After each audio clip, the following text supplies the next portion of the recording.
Hey budget gardeners, Vita Loca here. Join me today as we pot up some pepper seedlings. So let's go.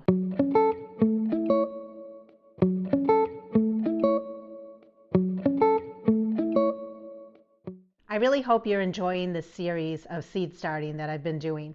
I'm really trying to bring you along with the process of starting the seed and all the care that's involved up until hardening off and getting the plants out in my landscape. And if you are liking the series, please hit the thumbs up or the like button below so that I know that you're enjoying this type of content. I live in New Hampshire. I garden in USDA Zone 5B. Based on my zip code, my average last frost date is around May 15th. Today is March 9th, and I'm about 9.5 weeks away from my average last frost date. I love growing peppers from seed. They're actually very easy to grow from a seed. And for the last many years, I've been growing both bell peppers as well as hot peppers, both which I enjoy very much. On March 1st, which was about 8 days ago, together we sowed a bunch of pepper seeds. And I made a video showing you my process. I'll put a link to that in the description in case you missed it. Well, I have great news. Since then, I have had a bunch of pepper seedlings germinate. And because of that, I removed the humidity dome. I also removed the trays off of my seedling heat mat. You do not want to keep your humidity domes on any seedlings when you have fair germination, because the humidity dome actually makes it too humid for all of those seedlings, and it can cause damping off and the seedlings can die. When you have very good germination with your seedlings, that's the time to remove them off of the seedling heat mat. If you don't do that, you're going to end up with very leggy seedlings. My seedlings continue to stay under my LED shop lights. They come on at 5 a.m., they go off at 9 p.m. So they're on for 16 hours a day. And since they're LED, they are very cost effective. I've had that question before. Does it cost a lot of money to run the lights? Not if they're LED. If they were fluorescent, they do cost a little more money. At this point, I'm also bottom watering my seedlings. You don't want to be watering them from above because that can also invite a lot of fungal issues. I prefer to multi-sow my seeds in these type of small containers, which are just restaurant takeout containers. They come with their own little humidity domes, but what I really like about them is that they take up a lot less space under my grow lights initially. And then only the viable seeds are going to germinate. And what I do then is prick out those seedlings that have germinated and I pot them up into 6 cell packs. It just buys me a little bit of time under my grow lights, and I really enjoy this process. It also ensures that my 6 cell packs are full, that I don't have empty cells under my grow lights. Now you can definitely leave your seedlings in these type of trays a little bit longer. You don't need to prick them out as quickly as I've been pricking my seedlings out, but because I have a lot of plants that I'm growing from seed, I just tackle it whenever I have the time. But the plan for today is to prick out the seedlings. The seeds were originally sown inside of seed starting mix.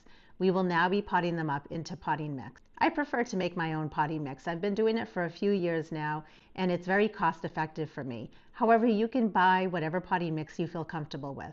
Before I made my own potting mix, the potting mix that I really like to use was Pro Mix. So that's another good option for you to look into. My DIY potting mix consists of parts. When it comes to parts, it's basically the container you're using for scooping. So I use 4 parts of peat moss, although you can use cocoa coir, and I buy my peat moss locally from a garden center. And then I mix in 1 part of vermiculite. I buy that off of Amazon because I can buy a nice big bag of it. One question a lot of people have asked is, should it be fine vermiculite? I prefer to use fine vermiculite, but if I can't find fine vermiculite, I will use coarse vermiculite. And the reason for that is I'm mixing in the vermiculite into my mix.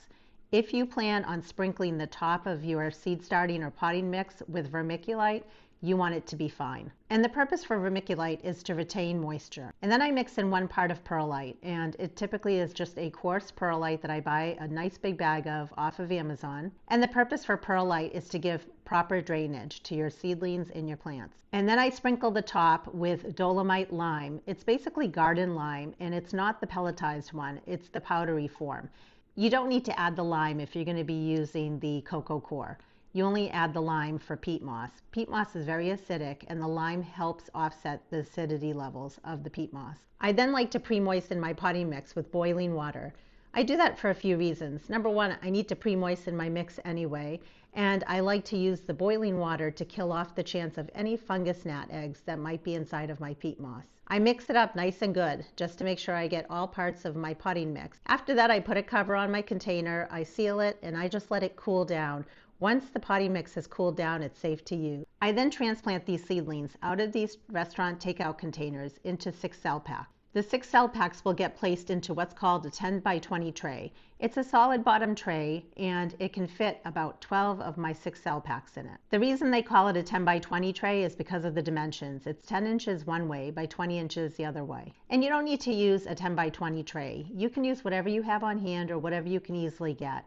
A lot of times at Dollar Tree, you can get those foil trays for a cheap amount of money, and you can use that as your bottom tray for watering and for putting your seedlings in. A common question I get asked is, where do I get my 6 cell packs from as well as my 10 by 20 trays? A number of years ago, I did used to buy them. I would buy them off of Amazon or from a local store to me, Ocean State Job Lot. And the prices are pretty good, they're pretty competitive. But now that I've been doing this for a number of years, I actually just reuse my 10 by 20 trays as well as my 6 cell packs. The other place I get them from is Facebook Marketplace. Many times people are giving them away for free or they're not charging a lot of money.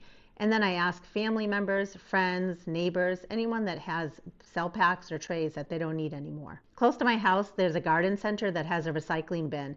I often find trays there as well. So check with your local garden center. They may have a recycling bin as well. So now I'm going to show you my process for potting up my pepper seedlings, and I have a little trick I want to show you as well. When it comes to your potting mix, you want to make sure that it's not dripping wet. So when you squeeze it, there should be no water dripping from it. However, when you let go, it should hold its form, and that tells you it's the right consistency. Here's the 6 cell pack that we're going to use, and notice it has drainage holes in the bottom. That's very important. Whatever container or pot you use needs to have drainage holes in the bottom. Let's go ahead and add our potting mix to our 6 cell pack. It's very important that you fill up your 6 cell pack to the top. You want to press down, and the reason for that is you are trying to get rid of any air pockets that might be in there. If there are air pockets in there, that can cause a lot of issues, and one of the main issues is when it comes to bottom watering, you may not be able to fully bottom water a particular cell. Also make sure that you're not pressing down too hard, because if you press down too hard and compress the soil, it's going to cause problems for proper root development. And now our 6 cell pack is ready for us to fill. It's good to label whatever you have, especially for me. I have a lot of peppers that I'm growing, so I'm going to label this early jalapeno. I'm just going to use a pen to make a hole in each of the cells. Making the hole just makes it easier, so when I have my plant, I can just drop it into each of the holes.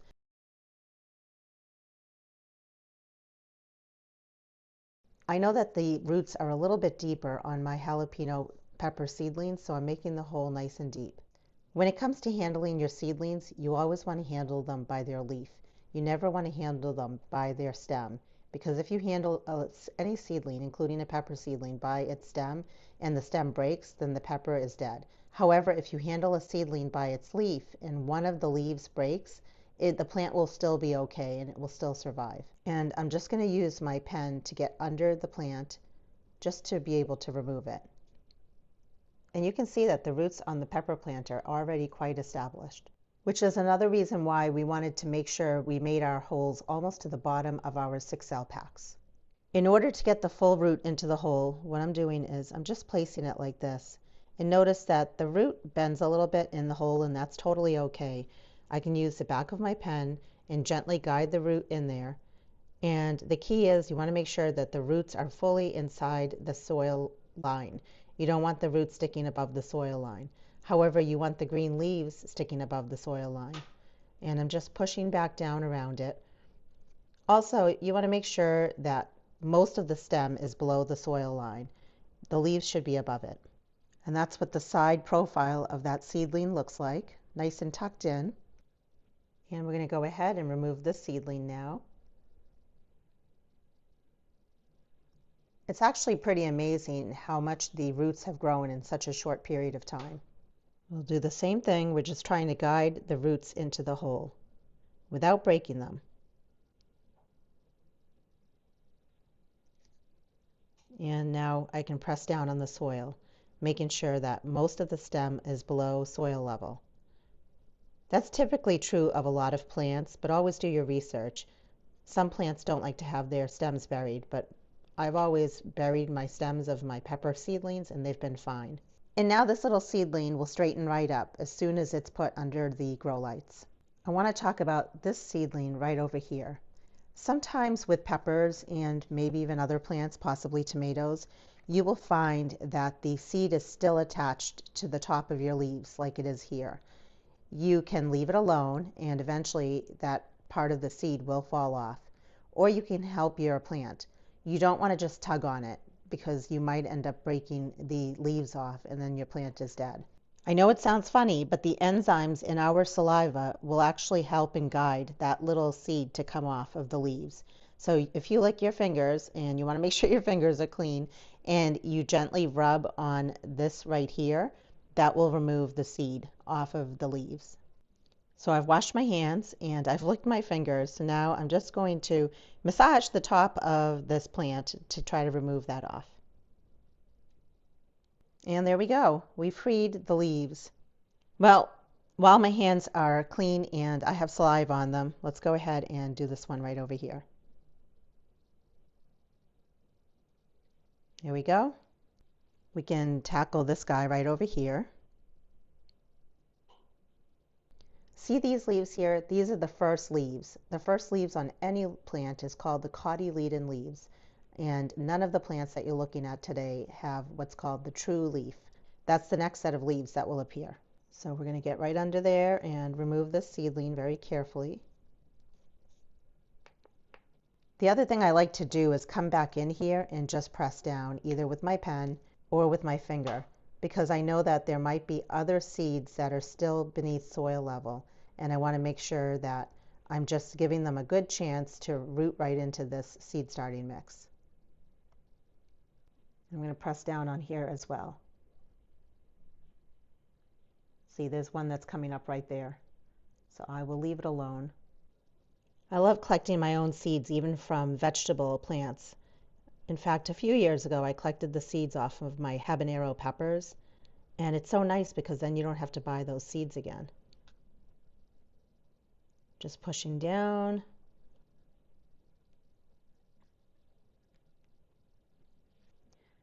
Let me know if you've ever heard of that trick with licking your fingers and removing that seed off of the leaves. I just think that's such a fun little trick to do. And you'll notice that that doesn't happen with a lot of plants, but for whatever reason, it does happen quite often with pepper plants. And there is some sort of reasoning behind it.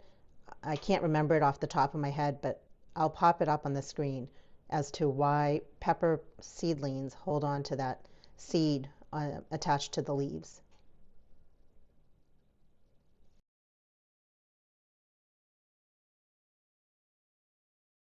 Even though I like to sow my pepper seeds pretty heavily in the restaurant takeout containers, you don't have to do that. You can definitely sow them directly into something like this 6-cell pack.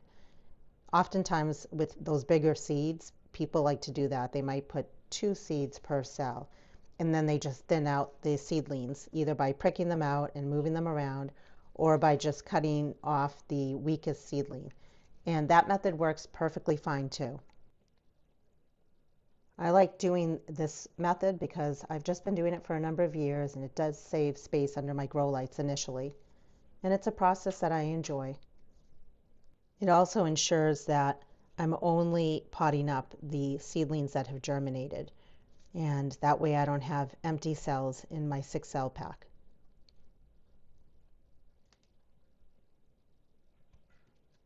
For my vegetable plant seedlings, I prefer to use an organic fertilizer. You can use something like fish emulsion, Espoma Organic Grow, whatever fertilizer you feel comfortable with. The key is only use half a strength for those young seedlings once they have their first set of true leaves. Once the plant is much bigger, at that point I will be giving it a full strength of fertilizer. For frequency of fertilizing, I fertilize about every 1 to 2 weeks. The reason why you don't fertilize seedlings when you see the cotyledon leaves is because actually the plant has enough nutrients in it at that point.